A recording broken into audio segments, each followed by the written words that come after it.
이 거대한 파란색 상자 같은 건물 보이시나요? 전 세계 사람들의 집에 있는 가구 중 10개 중 1개는 이곳에서 왔다고 합니다. 그런데 이 회사, 처음에는 17살 소년이 우유 배달하듯 물건을 팔던 작은 사업이었다는 사실 알고 계셨나요? 안녕하세요. 글로벌 세계로입니다.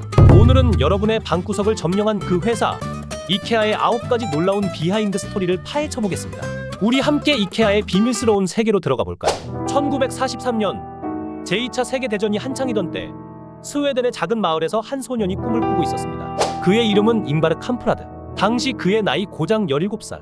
학교에서 받은 용돈으로 그는 무엇을 했을까요? 친구들과 놀러 다니는 대신 그는 사업을 시작했습니다. 그 17살 소년의 작은 꿈이 오늘날 우리가 아는 이 거대한 제국 이케아로 성장했습니다. 펜과 성냥으로 시작해 전 세계인의 집을 바꾼 이케아. 과연 그 성공의 비결은 무엇일까요?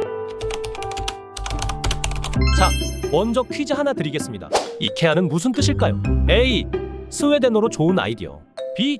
혁신적인 가구 엔터프라이즈의 약자. C. 창립자의 이름과 고향을 조합한 것. 정답은 C입니다. 이케아는 창립자 잉바르 캠프라드의 이니셜과 그의 고향 농장 음테리드 그리고 그 농장이 있는 마을 러거너리의 첫 글자를 따서 만들어졌습니다. 그런데 여기에는 재미있는 비하인드 스토리가 있습니다. 사실 캄프라드는 난독증이 있어서 숫자를 기억하는 게 힘들었다고 해요. 그래서 제품명에도 실제 장소나 스웨덴어 단어를 사용했죠. 여러분, 혹시 이케아 제품 중에 기억나는 이름 있으신가요? 그 이름 어쩌면 스웨덴의 아름다운 호수나 산의 이름일지도 모릅니다. 여러분, 17살 때 무엇을 하고 계셨나요? 대부분 학업에 열중하거나 친구들과 어울리기 바빴을 텐데요. 하지만 우리의 주인공 잉바르 캄프라드는 달랐습니다. 그는 성냥, 펜, 시계, 지갑 등 온갖 물건을 구매해 이웃들에게 팔기 시작했죠. 캄프라드는 바로 그렇게 시작했습니다. 작은 물건들로 시작해 오늘날 세계 최대 가구 기업을 만들어냈죠. 1956년 어느 날 이케아 직원 길리스 룬드그렌은 큰 고민에 빠졌습니다. 방금 만든 테이블을 촬영 스튜디오로 가져가야 하는데 차에 들어가지 않는 거예요. 길리스는 잠시 생각에 잠겼습니다. 그러다 문득 이런 생각이 들었죠. 잠깐 다리를 떼면 어떨까? 그는 서둘러 테이블 다리를 분리했고 놀랍게도 차에 깔끔하게 들어갔습니다. 이 우연한 순간이 이케아의 역사를 바꿨죠. 플랫팩 가구의 탄생 순간이었습니다. 이 아이디어 덕분에 이케아는 운송비를 크게 줄이고 제품 파손도 막을 수 있었어요. 덤으로 고객들은 더 저렴한 가격에 가구를 살 수 있게 되었죠. 플랫팩 가구는 이케아의 상징이 되었고 가구 산업에 큰 변화를 가져왔습니다. 이케아 하면 떠오르는 것 중 하나가 바로 이 두꺼운 카탈로그죠. 그런데 여러분, 이케아 카탈로그가 한때 성경 다음으로 많이 인쇄된 책이었다는 사실 알고 계셨나요? 2016년 기준으로 무려 2억 부 이상이 29개 언어로 발행되었다고 합니다. 1951년 이케아 매장이 문을 열기도 전에 첫 카탈로그가 발행되었습니다. 70년 동안 이 카탈로그는 단순한 제품 목록을 넘어 많은 사람들에게 영감의 원천이 되었죠. 아쉽게도 2021년을 끝으로 인쇄된 카탈로그는 중단되었습니다. 하지만 이케아는 디지털 카탈로그로 그 명맥을 이어가고 있어요. 가구를 사러 갔다가 맛있는 미트볼을 먹고 온 경험 다들 있으시죠? 그런데 왜 가구점에 레스토랑이 있을까요?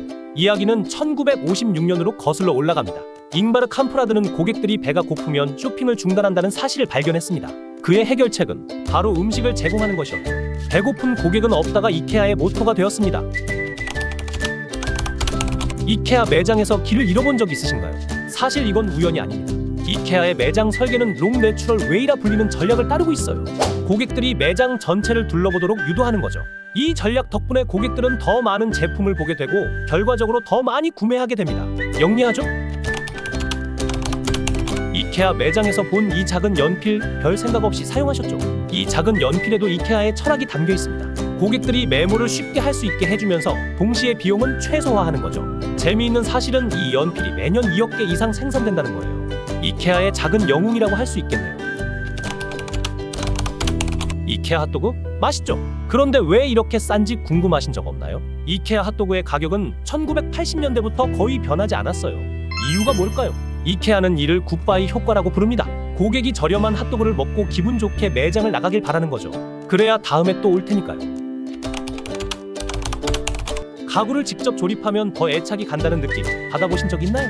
이를 심리학에서는 이케아 효과라고 부릅니다. 2011년 하버드 연구진이 발견한 이 현상은 사람들이 직접 만든 물건에 더 높은 가치를 부여한다는 걸 보여줘요. 이케아는 이 심리를 자신들의 비즈니스 모델에 잘 활용했죠. 고객들은 가구를 조립하면서 성취감도 느끼고 제품에 대한 애착도 커지는 거예요. 자, 여러분, 오늘 우리는 이케아의 9가지 숨겨진 이야기를 통해 놀라운 여정을 함께 했습니다. 17살 소년의 작은 꿈에서 시작해 세계적인 브랜드로 성장한 이케아. 이케아의 이야기는 우리에게 무엇을 말해주고 있을까요? 작은 아이디어도 세상을 바꿀 수 있다는 것? 아니면 고객의 니즈를 정확히 파악하는 것의 중요성? 어쩌면 이케아의 진정한 성공 비결은 우리의 일상을 더 나은 방향으로 바꾸려는 그들의 끊임없는 노력에 있을지도 모릅니다.